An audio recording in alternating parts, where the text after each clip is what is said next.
ADE as a triangle and ABCD rectangle. And now we can find what is the distance traveled by the object by taking the time interval 15 to 25 or by taking this 10 seconds time. And for that we want to find the area of this shape, or that is area of the triangle ADE plus area of the rectangle ABCD.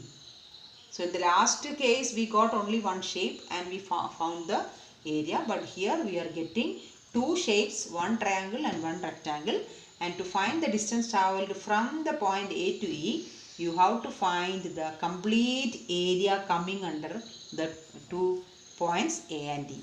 So we have to find the area of first shape plus the area of the second shape will give the total distance travelled from this any two time interval, or the time interval here from 50 to 25. So we can write S is equal to area of the triangle ADE plus area of the rectangle ABCD. This will give the distance travelled from this point to this point. Okay, you should write all these calculations. Whatever I am going to write after from here, that you should write at the back side of the graph. Okay, and you find what is area ADE, or area of the triangle ADE, that is equal to half into AD into DE, that is equal to half into AD into DE. And what is half into AD into DE, that you can find from the graph. Half into AD, this distance will, or this gap will give AD, and from my readings that is 10. So half into 10 into what is DE? DE you will get from the x-axis. From the y-axis you will get the AD. Okay, and that you will get DE, not AD, DE from x-axis.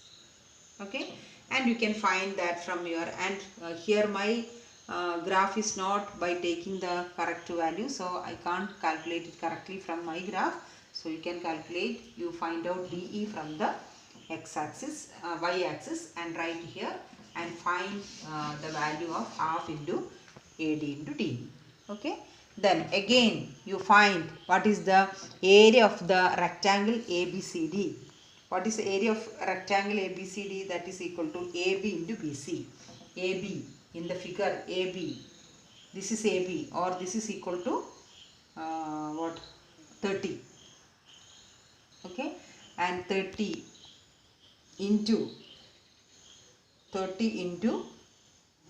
this BC, 30 into 10, that will give the area of the rectangle ABCD. That is this height AB from here to here, you find the distance from y-axis, and BC you will get from x-axis, that is equal to 10 seconds. That way you can calculate the area of the rectangle also. Then you add this area plus this area. Okay, and that will give the total distance travelled by the object. Okay, and I have taken the rough scale, and rough readings are equal, but rough scale is set on y-axis and x-axis, so I won't get the correct value from the graph. So what you can do is, you can do it correctly and you can get very accurate value of distance travelled from the time interval you are taking between A and 2 points A and D. So try to find out, write all these at the back side of your graph paper and do the complete calculation and find out the final answer, or distance travelled from A to E, or by taking a time interval 10 seconds is equal to, write the answer in meters. Okay, all should find it out, because I can't do it this now, because my drawings are a rough drawing, so you can't without taking a proper scale on x-axis and y-axis. So my answer will be different from yours.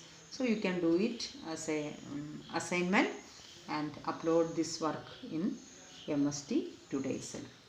Okay children, see you in the next class with the last topic, uniform circular motion. Okay, thank you all.